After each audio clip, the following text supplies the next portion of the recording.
Welcome to our NCR Forward session for all the saints with our wonderful Board of Directors member, Dan Schutte. Dan, we're really grateful that you're here today. My pleasure, Lori. Thanks for having me. Dan, usually we introduce our presenter after the prayer, but I'd like it to be a little more seamless today. So I'd like to make a few introductory remarks about you, if I may now, and then. Sure, Lori. Just be nice. Well, that's not very hard. Okay. I'm going to read a little bit, Dan, because some of it is a little more formal. Of course, we know Dan through his most beloved song, Here I Am, Lord. Whenever I sing that song, Dan, I love to think of all of the places I've stood next to people that I love very much and have sang that song. What a gift to the church that is. City of God, Sing a New Song. The song we're going to use today, Dan, Saints and Beloved of God. Your Mass setting, Christ the Redeemer. In addition to Dan's Jesuit formation, Dan holds 2 master's degrees, one in theology and liturgy, and he also has a few honorary doctorate degrees that we're very proud of. But all of those things aside, Dan, the reason I invited you today was because of your spirit and how you invite us to look at the world. And I'm really grateful that you and your special love of seeing the communion of saints, that you've agreed to talk about this today with us right before we celebrate the feast of all saints and all souls. I'm very grateful for that. What we'd like to do now then is play your prayer, and then I'll invite you, Dan, to begin. Thanks, Lori. So everyone, you are from all over the world for this presentation. So I'm going to invite you now is just look at the images on your screen, mindful of all of us who've gathered here. Let's just take a breath together and let it out. And let's do that again. Take a breath together and let it out.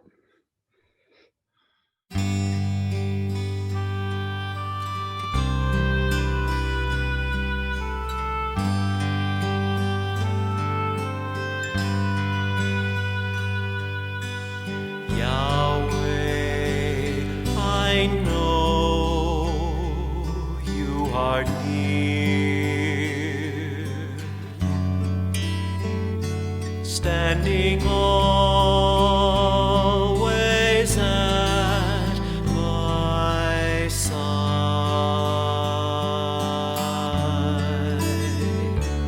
You guard me from the fall, and you lead me in ways everlasting.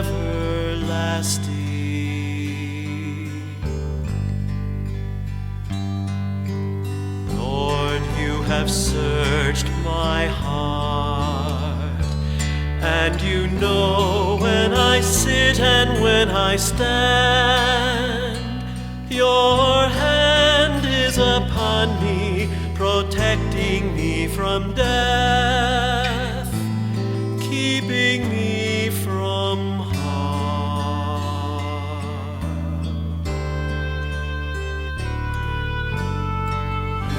Yahweh, I know you are near,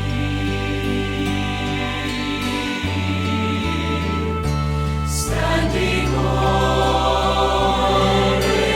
at my side.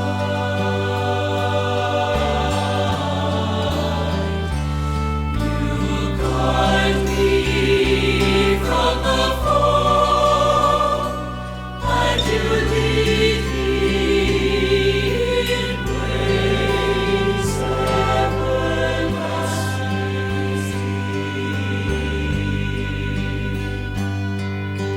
Where can I run from your love?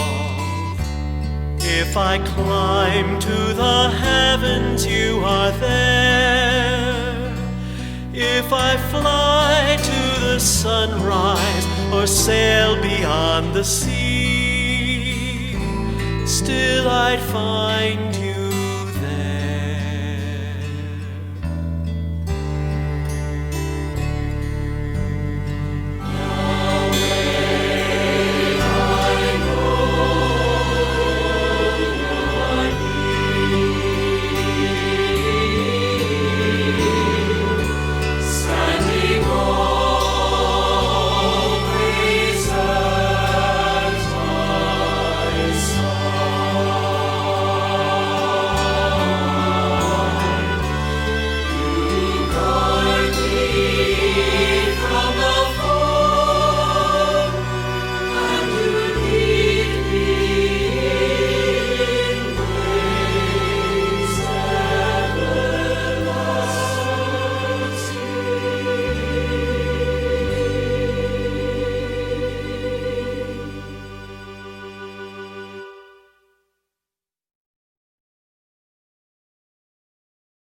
God beyond all names, you know us better than we know ourselves.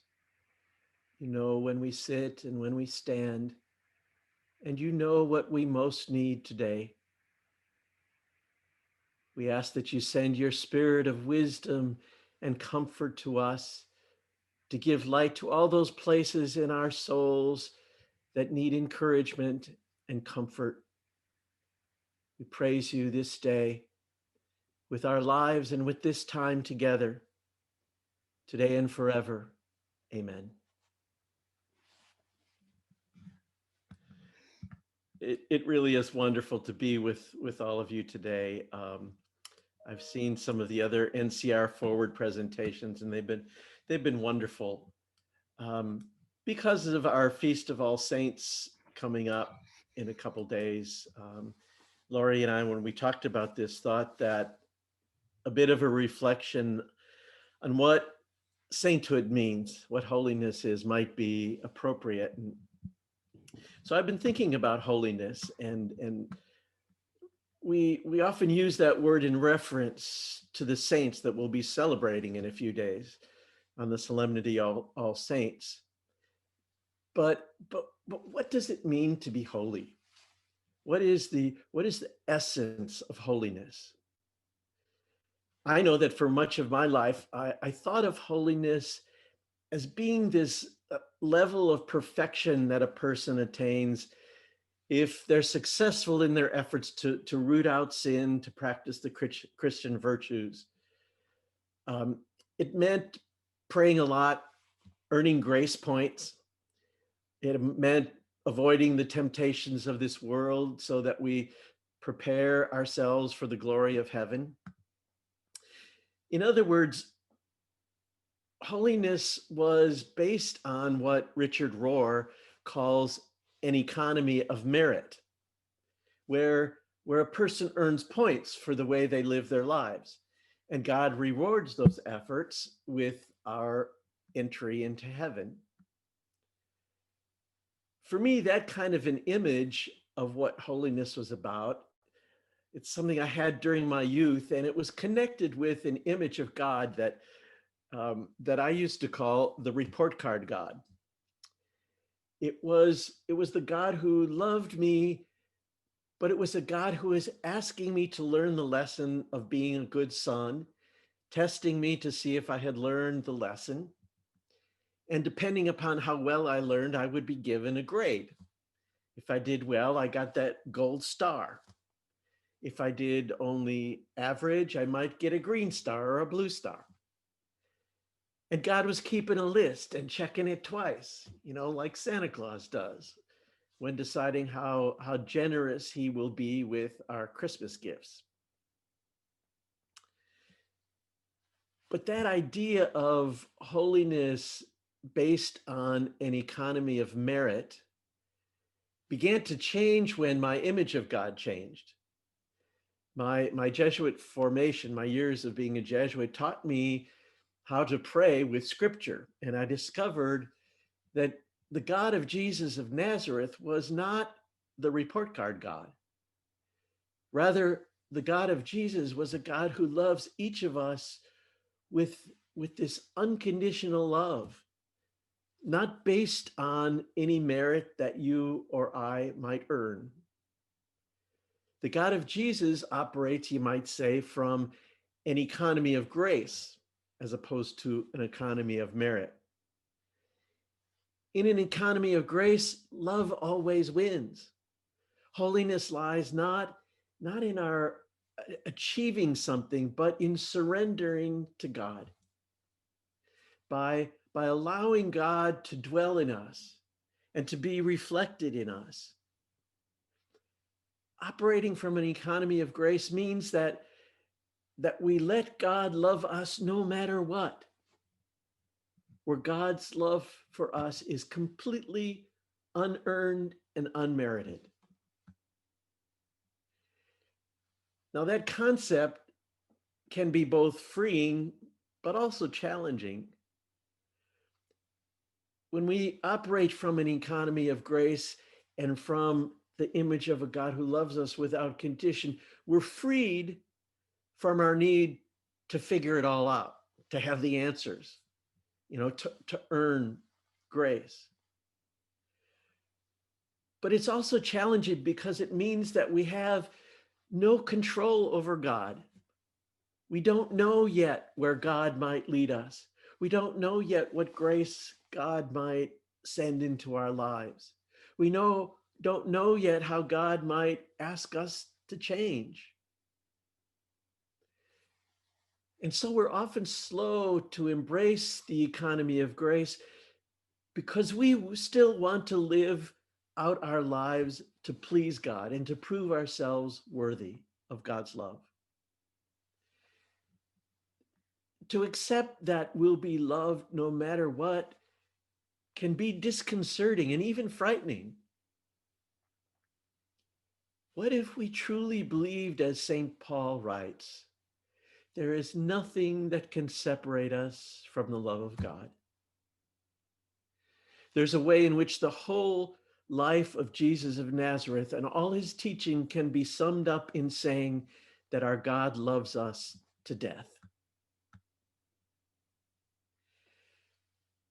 Now, the challenging thing for us who want to continue to strive for perfection, continuing to be hard on ourselves when we don't achieve our ideals, when we don't attain that perfection, the challenging thing is that we are often disappointed and ashamed in how well we do or don't do.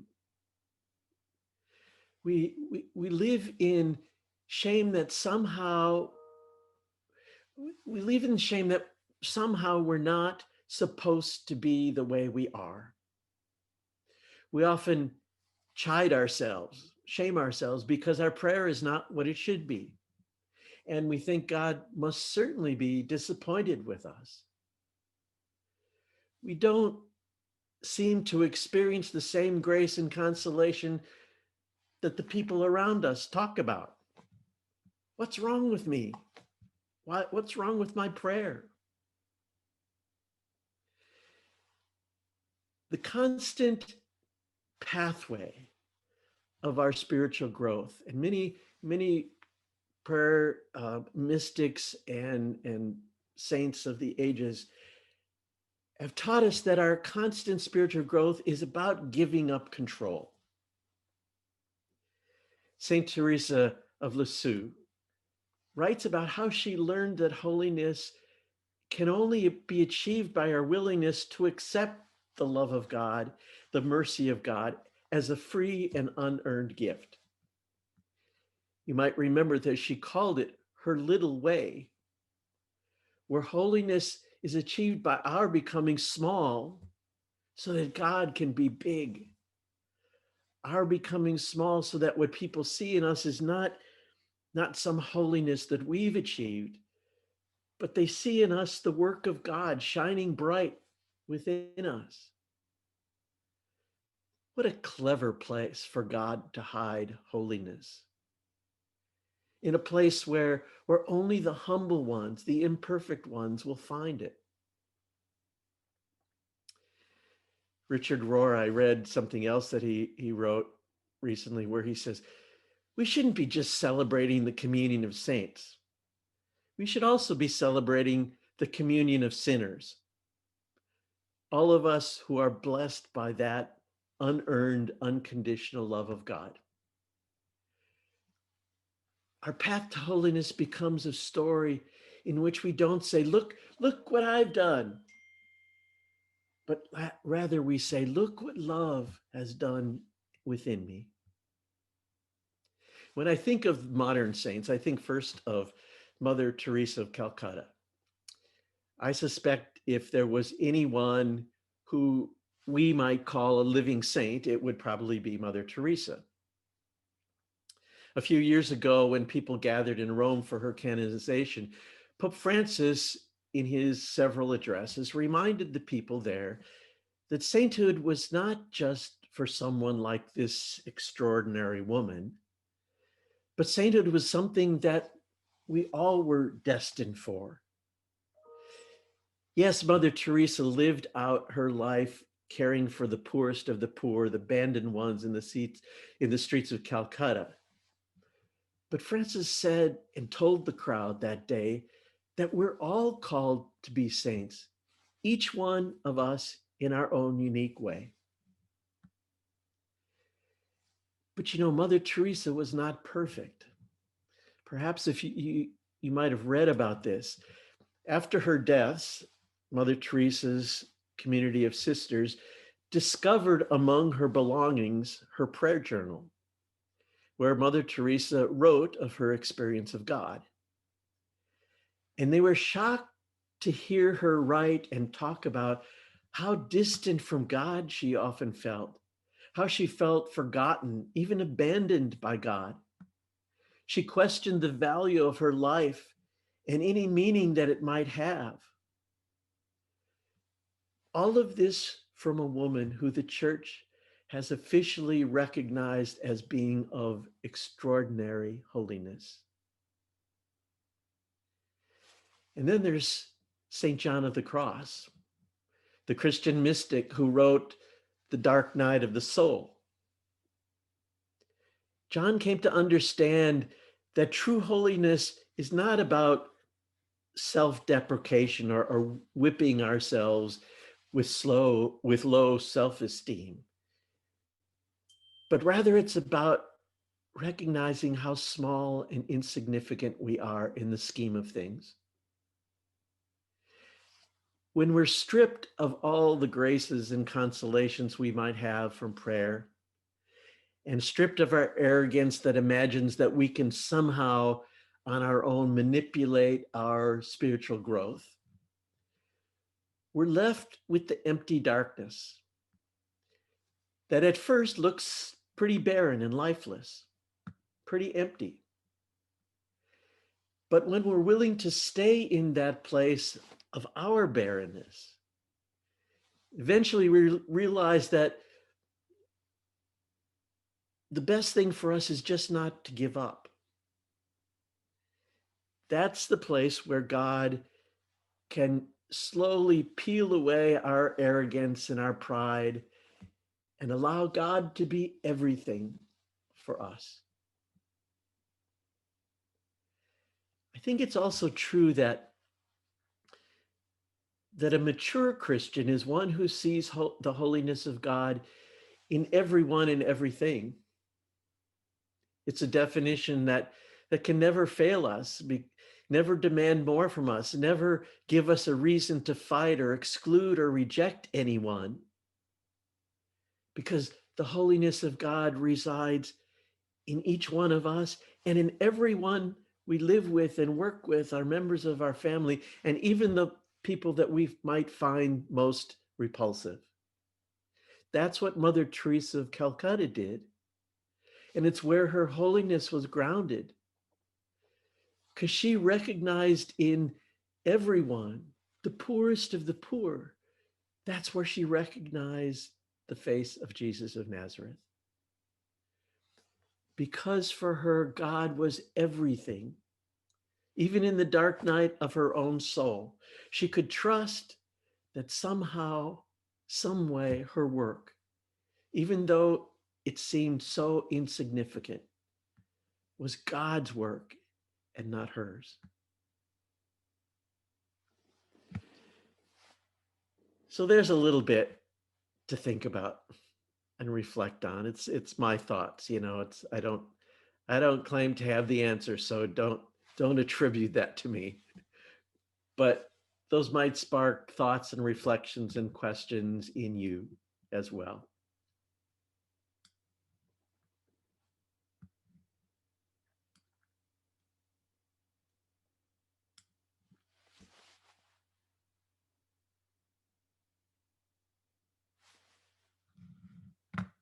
Thank you. I wasn't unmuted there.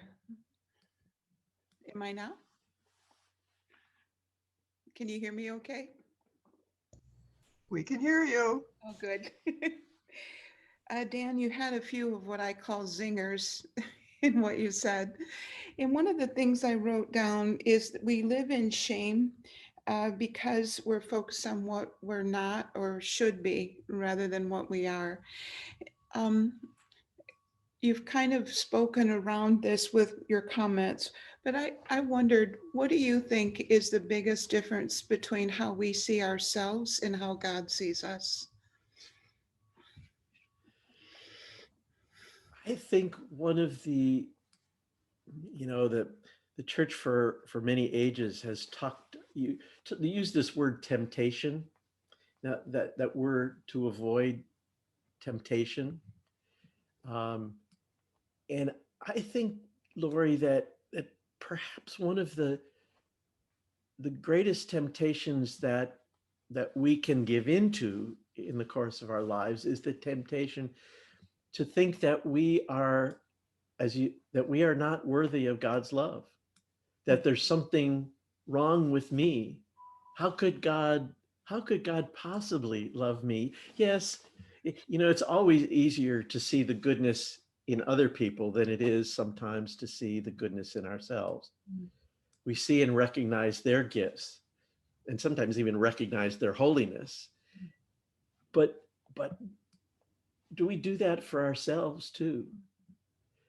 Um, Sometimes when I'm giving retreats, one of the prayers that I suggest people do together, we do a reflection. And it's a simple imagination of standing or sitting in God's presence. And the contemplation is about letting God say to me, I am so proud of you.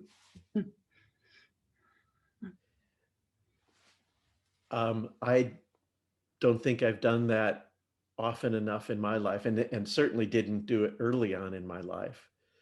Um, I, but I think it's a really important contemplation because we get caught, Lori, we get caught in the shame, and then the temptation is to believe, well, God can love everybody else, but how could God possibly love me? Does that make sense a little bit? Oh, yeah, it really is. I was thinking, Dan, I really don't like talking about giving over control. I just want to be really honest with you about that. Oh, I'm with you on that one. Yep. It really struck me when you were sharing. I wrote down a couple of the comments about control, again, the zingers. But I got to thinking, this thought came in my mind that really there's kind of a who is going to be in control of my life, myself and my ego and what I want, or my life on high with Christ, which I'm supposed to want it. It it seems like there's almost not really a gray area there. When you earlier on you were talking about the economy of grace, it seems to participate in that. I kind of know where the control needs to lie. Yeah. Yeah. And when we operate from that economy of merit, like Richard Rohr calls it, I think it's a great term, economy of grace versus economy of merit. When we operate from the economy of merit, we're the ones in charge. Yes, we will depend upon God to reward us, but we're the ones who are controlling, how much merit and how much, we earn those points. Yeah. I was thinking, because you and I worked together in the past, I know the story of your song, Here I Am, Lord. And I was thinking about that a little bit when you were talking about the economy of grace. Um, I know a little bit of that song story, and I think a lot of people might be surprised that you weren't like high on a mountaintop after months of contemplation and solitude. But By it was no means. Yeah, Lori. that grace. I'd love it if you shared that with people, how that song came to be. Sure, be happy to. So the song came to be while I was studying theology at the Jesuit school in Berkeley, California. I now live in San Francisco, by the way, everybody. I live in San Francisco, just across the bay from Berkeley. So when I was studying theology there, one day a Jesuit peer of mine came knocking on my door, And I almost didn't answer it because I was fighting this, one of those awful flu bugs where it feels like someone poured concrete into your head and all you wanted to pull the covers up over my head. So, but I answered the door. And my Jesuit companion, not from my little community, but from one of the other ones, said, Dan, sorry to disturb you, I have a big favor to ask of you. I'm in charge of the Jesuit diaconate ordination coming up. I'm in charge of the liturgy. And I was wondering, I would like to have a special song for the preparation of gifts. He saw the look of both surprise and anxiety on my face because both he and I knew that this was like Tuesday or Wednesday of the week, and the ordinations were coming up on Saturday. So they were only 3 or 4 days away. I tried to get out of it, but he wouldn't let me. He says, Dan, would you at least try? So I said, okay. I said, Mike, I can't promise you, but I will agree to at least try. And my one memory of beginning to write the piece was sitting down at my desk, probably in my pajamas and robe and slippers, with my guitar in my lap, and a blank piece of paper in front of me, and praying to God, Lord, if this is going to work, you're going to have to help me a little bit. So I worked for a couple days. Oh, by the way, so after I agreed to try and he was leaving my room, he turns around and says, oh, Dan, by the way, the person who's directing the choir for that ordination actually needs the music by Friday afternoon because they're having their final rehearsal that evening. So on Friday afternoon, there's this sidewalk in Berkeley that this memory is seared into my mind. Friday afternoon, I'm walking down this brick sidewalk to carry the song to my friend's community where he lived.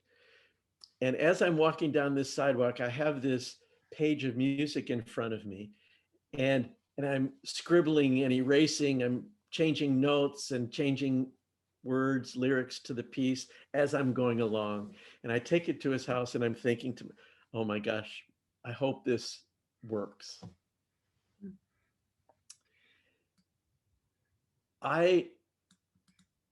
It's so funny. I oftentimes, I suppose all composers may have this, but sometimes with pieces of music that I write, I have a sense, oh, this is going to be special for people. And sometimes I don't. Sometimes, for Here I Am, Lord, I had absolutely no sense that it was anything special. And yet it has really, like you say, Lori, in many ways, it's become the one piece of music with which I'm identified as a composer, most identified with Here I Am, Lord. The surprising thing in all of this is if there was a formula that a composer could use to write a piece of music that will touch people's minds and hearts, all of us composers would want to use that formula. Of course, if we could learn that how to do that in school, that we'd always want to do that. Why waste our time writing music that doesn't reach people and doesn't touch people in a special way? But the truth is that there is no formula. There is no formula to do that. And so what I put down on a piece of staff paper, and I put down those notes and those words when I was working on Here I Am, Lord, yes, it included my unique gift that God has blessed me with, and it includes my years of studying music and composition and all of that. But something happens with that song and other songs that both I and other composers write, something happens that is beyond us. Why? I don't know why God chose that particular song to touch people so deeply. That's the mystery part of what God does with each of our unique gifts. We do our part and we each have something unique to offer, but then God takes that and adds power and grace to it that's way beyond what you and I might do or be able to accomplish. I just love the juxtaposition of you walking with that paper thinking, I hope it's good enough, versus how we as church experience that song. And I was thinking about it every time I sing it. If the congregation is seated for the singing of it, I have to almost fight the impulse to stand. Like there's something about it that makes me want to stand and say to the Lord, here I am, and that juxtaposition of you thinking, gosh, I hope it's good enough, to the way I and so many others experience it. Like you say, that's just God deciding to touch and call forward. But in order for that to happen, you had to be living with that economy of grace that you talked about. It reminds me of that. Oh boy, I think it's in the Magnificat, Mary's song. That she sings, the power of the Most High God has overshadowed me. Mm-hmm. Mm-hmm. That's what it feels like. I did my part, but something so much larger than me is going on here. That's beautiful. Thank you for being available to God for that song.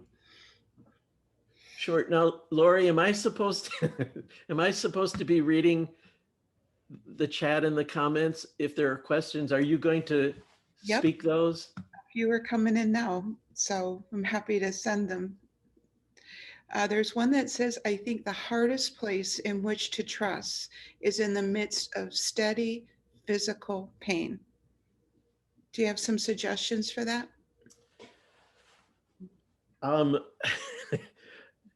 Here's what comes to mind. So John of the Cross that I spoke of. I don't know if you've read his book, The Dark Night of the Soul. John's dark night was not physical pain, but it was a mental, emotional, spiritual pain, where for a long period of time, I think years, he experienced God being absent and his life of prayer being empty, felt the abandonment from God. And I think there's a corollary to that when we experience especially excruciating physical pain. We can barely even think about praying or think about God, because we hurt so much. And I think perhaps that's one of those places where we let go of control. We let go of our being able to even control our ability to pray. And the best that we can do is say, Lord, my prayer is what is happening in my body right now.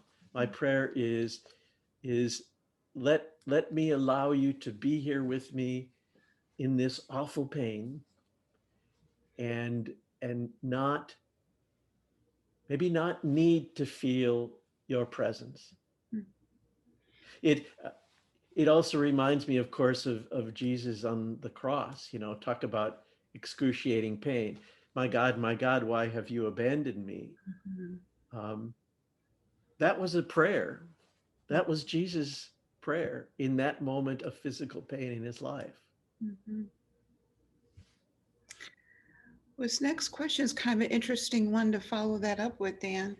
This participant is saying, I think holiness is intimately connected with the quality of wholeness, not perfection, of course. What do you think? Um, yes, I totally think it's connected with wholeness. Mm. Um, I I think one follows another. Our growing in wholeness is much the same path as our growing in holiness. Now, I'm gonna in the second part of this, after we finish our little conversation here, I'm gonna do another little section on the communion of saints, where I offer a bit of reflection on that wholeness of that our holiness actually comes from our communion together. It's not so much an individual holiness that we achieve, or individual holiness that we bear within ourselves, but um, but it's a corporate holiness that happens with us. Mm. Beautiful. Dan, one of the NCR Forward members is bringing up Brian Stevenson from Just Mercy, the book Just Mercy. And Okay. the a member is saying that in an interview, Brian Stevenson made the remark that his work began when he realized that all of us are more than the worst thing we've ever done. Huh. Have you heard that, or what I've not heard that, Mhm, but yes, so much more than the worst thing we've ever done. mhm, Um, for me, all I need to do is to look in the gospel stories about how Jesus treats sinners. You know, over and over and over again, mhm, you know, scribes and Pharisees bring people to Jesus that they're testing him, but they expect Jesus to condemn the person, to shame them, to read them the riot act for how they've lived their life mhm, and how they've messed up. And over again in those stories, that the shame from Jesus never happens. mhm, mhm, What he does is, go forth, your faith has saved you. Or one of my favorites is that, the story of when they bring the woman, as the scripture says, caught in the very act of adultery. mhm, They bring that woman to Jesus, and they're watching to see what Jesus does. And what the story, this is, my contemplation on the story, but it helps me. The story talks about what Jesus does. First of all, he doesn't at first say anything to the woman. And what he does is he kneels down on the ground and starts writing on the ground. Now, some people have it interpreted that what he's writing is he's writing down all the sins of all the other people who are gathered around there. Um, but even if he's not writing anything important, what it does is it all those people in that crowd that want to shame this woman and want to see Jesus condemn this woman, their attention all of a sudden is taken away from the woman onto what he's writing on the dirt. mhm, It's the most mhm, gentle and compassionate thing that he does for that woman. He takes those people's attention from her and puts them. And after the whole crowd leaves, what does he say? Is there no one left to condemn you? Um, so yeah, I love that mhm. line from Brian Stevenson. I got to write that one down. I saw the interview where he said that, and it really captured my imagination. Dan, this question's a little longer. I was taught in school that despair was the only sin that was unforgivable, but now I think despair comes from the shame experienced. Oh, here we go. From the belief that God is disappointed in us and thus unlovable, which reminds me of the parable son. I truly believe that Jesus tried to teach us that God's love is unconditional. It amazes me that despair was ever taught as unforgivable. What are your thoughts? I wonder if even though that word despair was used to describe a moment when a person might choose contrary to God, or choose to give up hope. Maybe despair isn't the right word, because first of all, like this person says, if we truly believe in a God whose love is unconditional, why would that love not embrace despair too? Understanding with great compassion how a person might have come to that place of despair.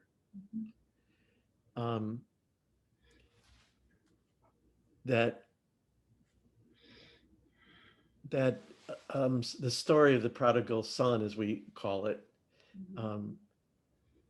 is one that I often reflect on in my when I was out doing live events in a previous lifetime last year. I used to use that story, the prodigal son, because it's another gospel story where when first of all, the son doesn't decide to come back home because he's sorry. Son decides to come back home because he's living in the streets, in the dirt and the mud and the rubbish, and he all of a sudden realizes, oh my gosh, the servants in my father's house live better than this. And then when the son comes up, when the father sees him on the road and the son comes close, did you ever notice that the father never speaks one word of shame on the son? If that were many of our children, before I would let that child back in the house and welcome him with a big feast, I might give him a little talking to first. Yeah. So, boy, what were you thinking? Do you know how much you hurt your mom and me? There's not an instant of that in that story.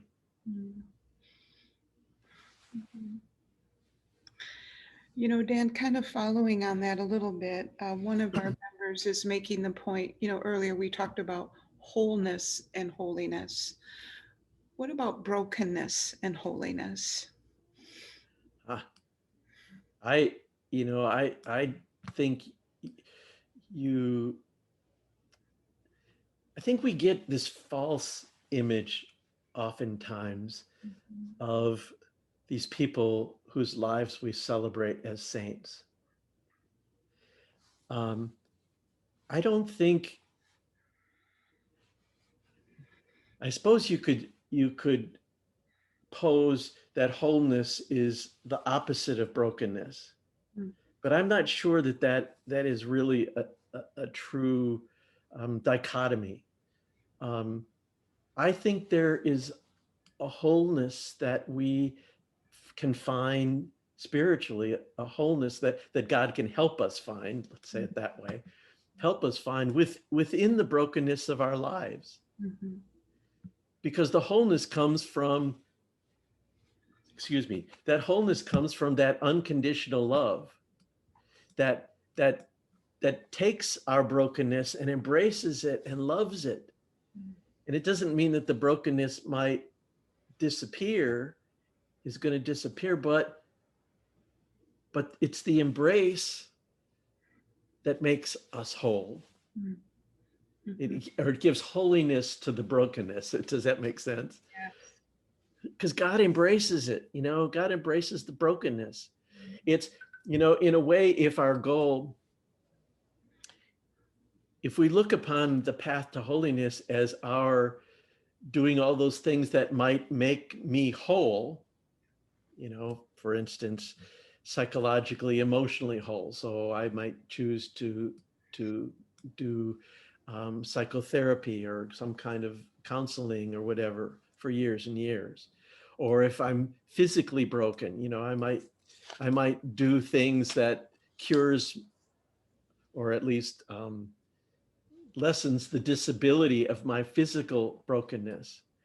But holiness, on the other hand, might come in the form of letting God love the pieces of ourselves that aren't all good and healed and, you know, sewn together. I mean, what does a person who lives with a disability do? What is a person who may be a quadriplegic? Where does that person find holiness?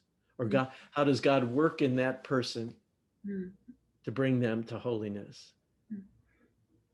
And of course, it goes for the psychological brokenness that we experience too. I think it's that place where I may not be expressing this right or succinctly, but it's if there's too much of our ego involved in bringing ourselves to holiness, that's what Richard Rohr would be talking about, you know, an economy of merit. You know, if I can only become psychologically, emotionally, physically whole, then God will love me. Then I'll be able to do great things for God. Anyway, sorry to go on. No, it's beautiful. I think I'd like to, at this time, Dan, kind of shift into the second part of what we had asked you to talk about. And I think as you talk about the communal nature of sainthood and saints, possibly to all of us to kind of keep in mind our community, even as we watch this with you today. And that, I think that would be very precious. Sure, thanks. Thanks, Lori. I don't know about you all, but I've been doing a lot of Zooms in the last 8 months. And that, in a way, it's become our community, right? Lori knows this. I've been offering a retreat, a virtual retreat.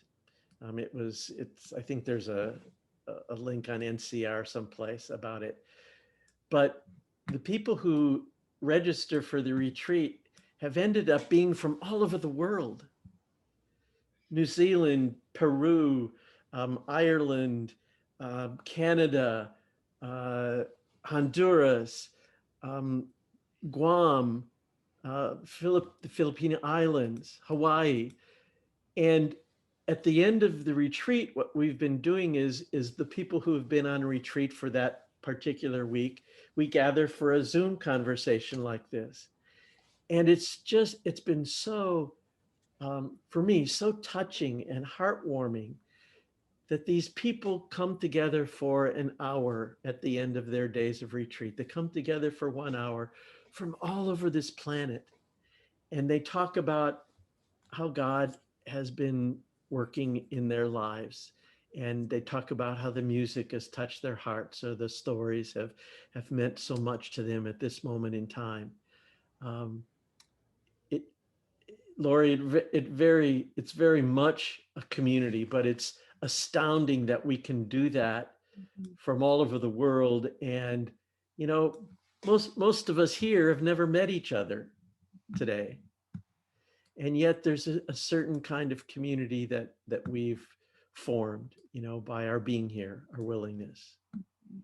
So let me talk just for a moment about this thing we call the communion of saints. Maybe join with me for a moment and remember the many stories about God choosing people to stand as outstanding examples of faith to their fellow human beings. I think of people like Moses and Miriam, Abraham and Sarah, Jonathan and David, Joseph, Mary, Simon Peter and Mary Magdalene. It may seem that God chooses people like that to achieve a primary task. But more importantly, and beneath choosing them and asking them to do something, I think God's asking them and choosing them to be God's self in this world, to be the face of God in their own unique situation. And if they allow themselves to experience what it's like to be chosen, to be, as we've been saying, a beloved son and daughter of God, they communicate that same closeness with God to other people. Their closeness with God shines forth in the way that they live and treat each other, and in the words they speak. They reveal to other people a God that's not off in some distant heaven, but is closer to us than we are to ourselves. And so the mystery of grace passes on from one person to another, from one age to the next. Yes, we all have the saints who play roles in our life and do great work in this world, but in the end, all of that work is one and the same. To uniquely reveal the divine love in a way that no one else can. No one of us is a complete reflection of God. Here's where the wholeness comes in. No one of us is a complete reflection of God, but each of us offers the world a unique window into the heart of God. I cannot be the reflection of God that you can be, and vice versa. We're all important, even essential, you might say, in bringing the kingdom of God to fulfillment. I remember the nuns who taught me in elementary school talking about the communion of saints, all of those holy men and women who've gone before us. You know, people like St. Francis, St. Ignatius, St. Mary Magdalene, Peter, St. Teresa. But as a younger person, it was sort of this abstract notion for me. Okay, communion of saints, you know, all these people who the church has stamped, you know, with approval. As I've grown older, however, the communion of saints has become a much more real part of my faith. The communion is no longer just about people who I've heard about or read about in, you know, the lives of the saints. But now that communion of saints includes my own loved ones, my own family members, my mother and my dad and my brother. It includes friends of mine, fellow Jesuits.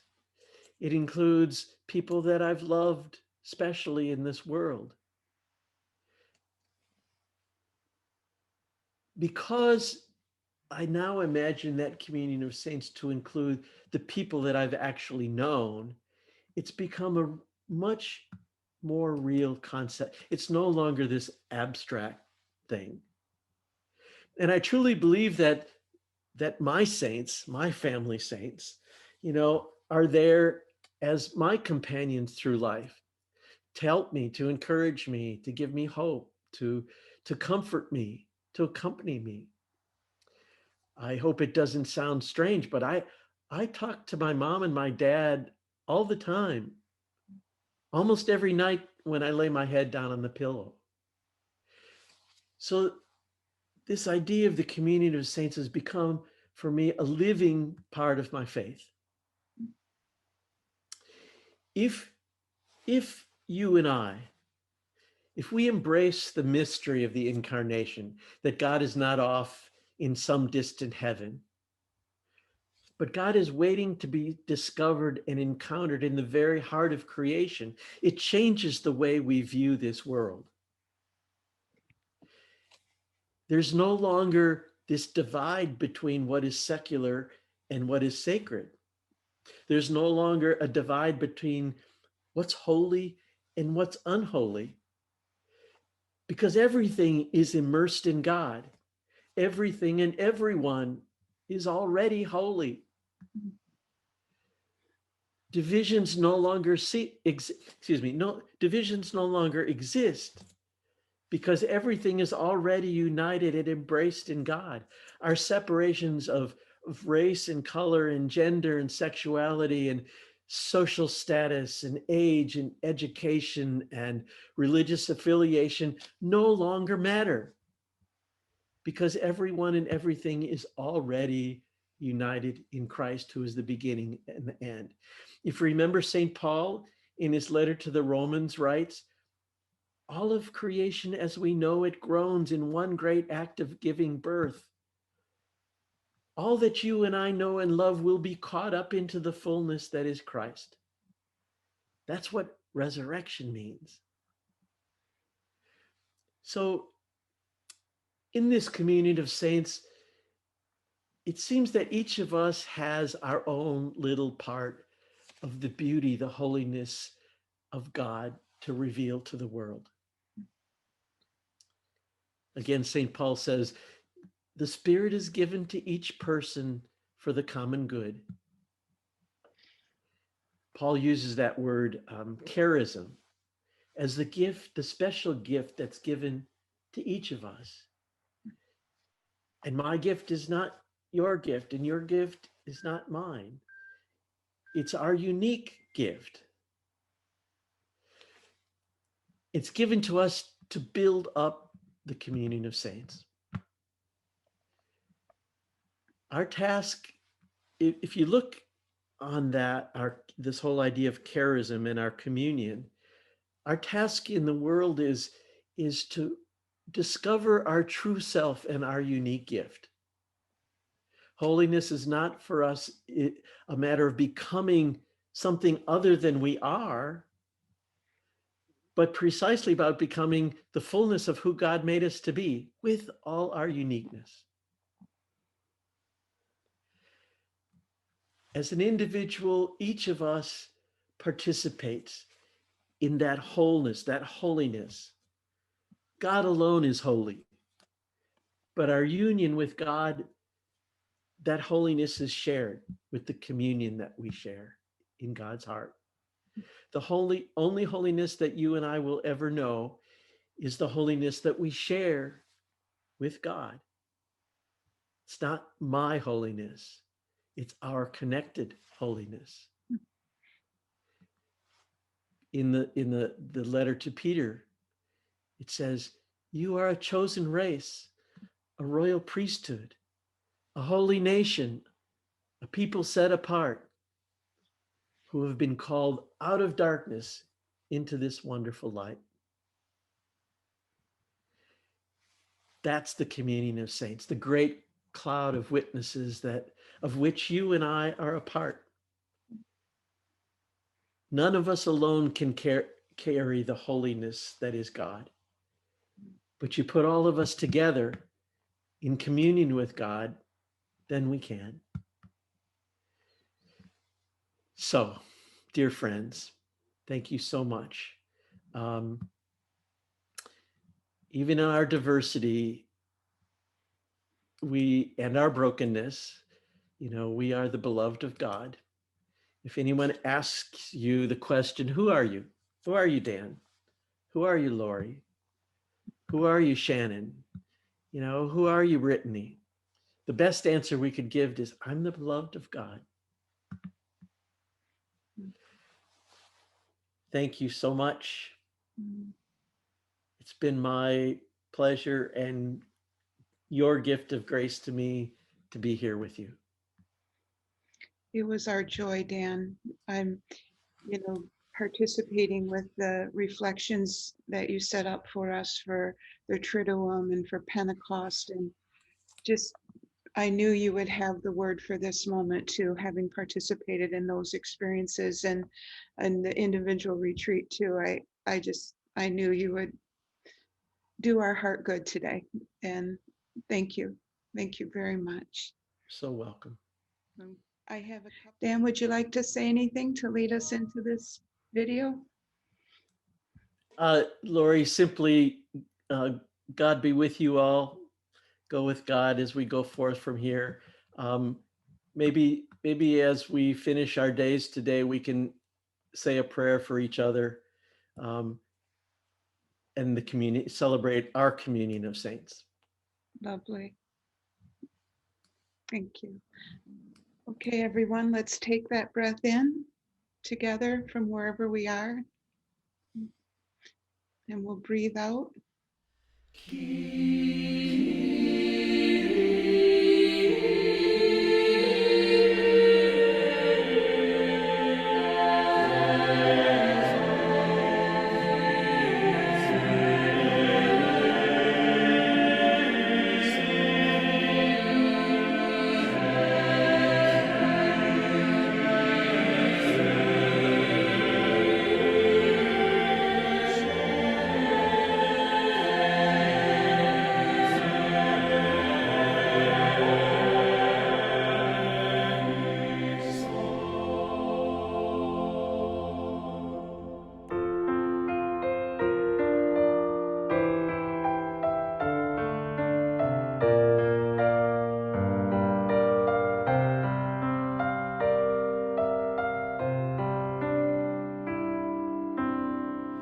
In every place and time, the blessed walk among us.